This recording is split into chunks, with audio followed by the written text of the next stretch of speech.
Here was the alien girl whose life I had saved all those years ago. And now she was a queen. The twin moons of Aurelia hovered low over the capital skyline, their soft light casting silver shadows across the courtyard. I stood at the edge of the marble steps, armor dusty from travel, heart pounding for reasons that had nothing to do with battle. Trumpets sang out, and the royal banners unfurled. And there she was, tall, regal, radiant, wearing the crown of a world she had once fled in fear. Queen Ares. I blinked, unsure if I was seeing a memory or the present. But she was real.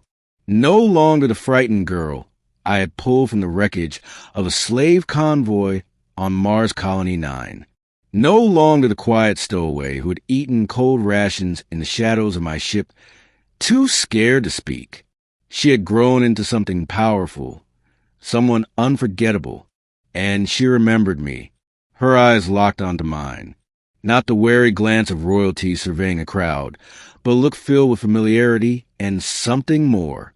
Her steps faltered for a moment before she composed herself and descended the steps with practiced grace. When she reached me, the crowd seemed to fade away.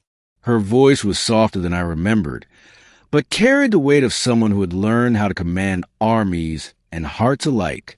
"You came," she whispered. "I didn't think you'd remember me," I said, trying not to look too awed. "It's been a long time. How could I forget the one who saved my life?" I swallowed hard. "Last I heard, you were taken back to your homeworld. That was over 10 years ago.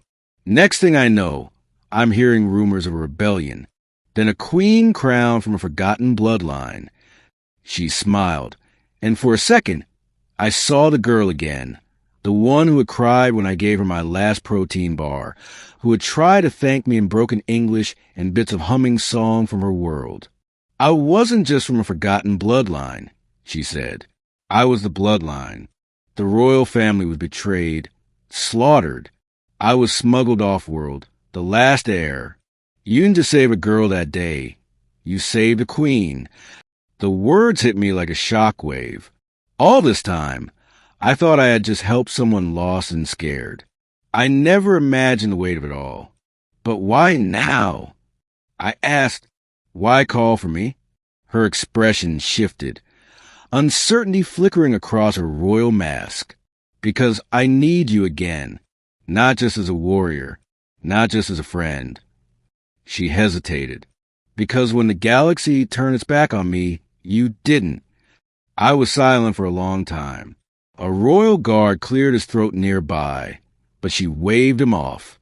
The queen wanted to speak with a soldier. No ceremony, no politics, just truth. "What do you need from me?" I finally asked. She looked up at the sky, the moons casting a glow over her dark silver hair. "Peace," she said simply. "But peace isn't built by war alone. I want someone beside me who remembers who I was before all this. Someone I can trust." I was never good at politics.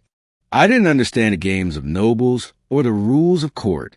But standing there in the moonlight, with her gaze locked on mine, it felt like something else. Something deeper. "Are you asking me to stay?" I said. "I'm asking you to be with me," she replied. "Not just here in the palace.